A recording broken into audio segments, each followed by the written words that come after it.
Obviously, it is not May in my garden. I have a case of the uglies.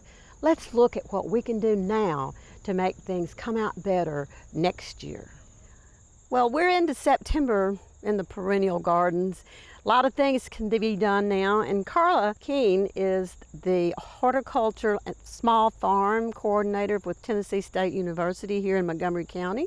And I'm going to call on her expertise to sort of guide us through some crucial things that need to be done in the fall. Well, at this time of the year, I would wait until after these have completed their flowering. Yes. And probably after the first hard freeze, you can go in and clean up most of your perennials. But if they're like the peonies that are pretty beaten up, maybe have a little bit of powdery mildew, some things going on, you can go ahead and cut those back now and it would be okay. There's something else that these plants harbor, and those are the eggs to insects. Yeah. So is there something that we should be doing this time of year in order to prevent them from coming back next year as far as insects? Well, you're just going to have insects in the garden. I mean, we know that the pests are there. There are some systemic type products that you can put out. I would probably not put those out until next spring.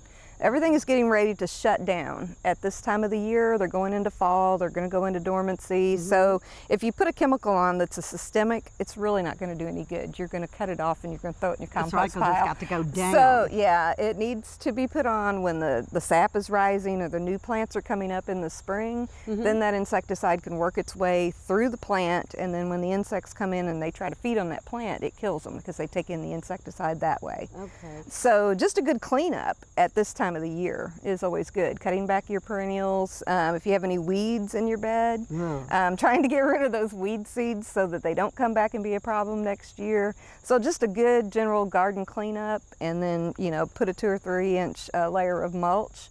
That's going to help you get through the winter.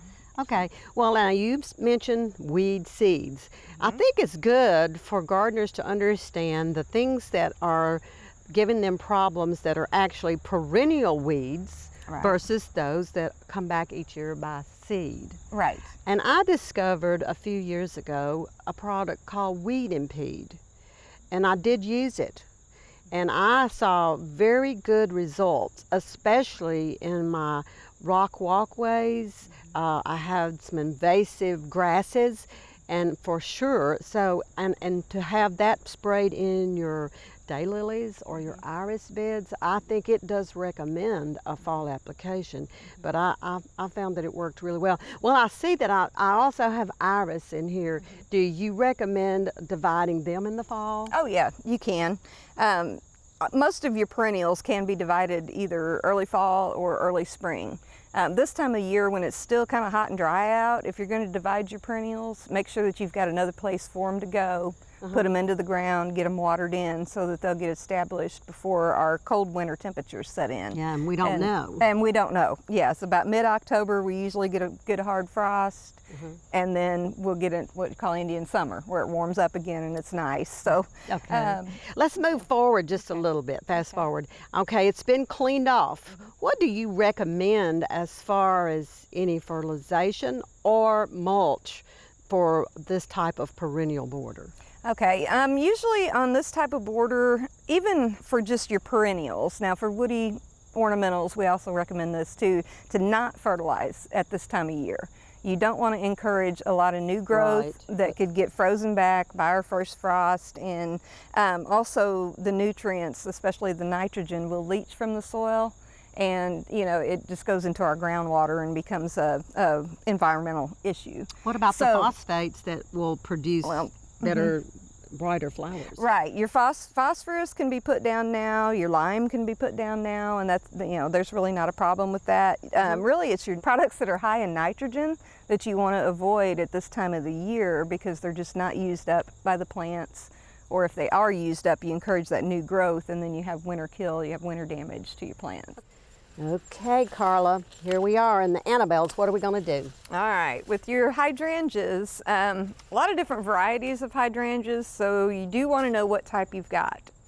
Generally, we recommend that you start pruning these back right after they flower, as the flowers start to die like this here. You can take a lot of if there's just kind of straggly growth and things like that, you can go ahead and cut that back also.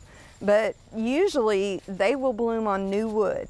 Yeah, and Okay. these from the ground actually. won't Right. So the hydrangeas will usually bloom on the new wood. So you're going to be okay if you hit it a little bit hard. Yeah. A lot of times our winters do the pruning for us. You know, Yeah. they will kill them back to the ground and then they'll come up. But most varieties do bloom on new wood. So you're going to be okay. This But- is just ugly right here. And Yeah. the better thing to do is, because it can be cut literally within a foot of the ground. Yes, you could cut it down So- completely, or you can pick and choose. This ugly can go. This ugly can go. Okay. This ugly can go, yes. All right. And behind you, we were talking earlier about trimming back all of the peonies, but this happens to be a tree peony. And anyone that has this, they shouldn't cut it, should they? I believe not. I believe not. See, this one, even though it sprouted from the ground down here, it's not happy with the, it's been scorching, shall I say. Yes. This has happened to my Japanese maples also, but I do see that there are little tips here that's going to be next spring's growth. So for sure, if you have a tree peony, do not. Yeah, those are grafted, and Yes. so if you were to cut it off below the graft at the bottom, Yep. you're just going to get whatever the rootstock was. So you want to be very careful about pruning Yeah. the peonies. So I've got another example over here that definitely needs to be trimmed for now. This is the Mexican Glad, Okay. and it's so beautiful, and it's very fragrant at night. It's one of the night fragrance things, and I'm going to probably cut these off for now like this, but I do need to allow this foliage to continue to grow, like you said, until frost, and then I need to lift these out of the ground. Sometimes I actually have planted these in a pot, Yeah. but they don't do as well. Yeah. Yeah. Because I did that this year with my tuberoses, and they did bloom, but I'm trying to get a new start. So they're going in the garage. Yeah. Yeah, so I'll dig these out later. But there's still another perennial that really gets the uglies. It's the black-eyed Susans. Black-eyed Susans. Let's go Yep. look at those. Okay. You think you can make these look better? I think so.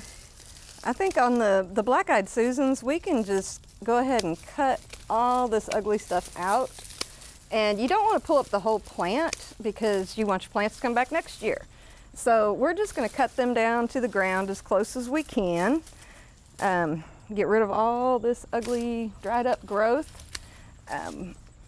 That would be your final cut to overwinter them. To keep them blooming for a little while longer, a lot of times I will just, clip off the dead blooms because you still want to attract your birds and butterflies and such like that. So you can just do some hand picking, to keep these kind of freshened up a little bit for a little while longer. And I have seen the yellow finch. Yeah, Light they on these love seed heads. They love the seed heads. So that would be a benefit to leaving some of them behind, but we need to do this cleanup in the garden so that you don't have a lot of the problems, you don't have the diseases and insects next year that you might have had problems with this year. So it's a good idea to cut them back, put them to bed for the winter. And let the leaves fall. And let the leaves fall. Thank you, Carla, and it's been a joy to be with you and to hear what you have to say about them. All right, thank you. It's been great being here. For inspiring garden tours, growing tips, and garden projects, visit our website at volunteergardener.org or on YouTube at the Volunteer Gardener channel, and like us on Facebook.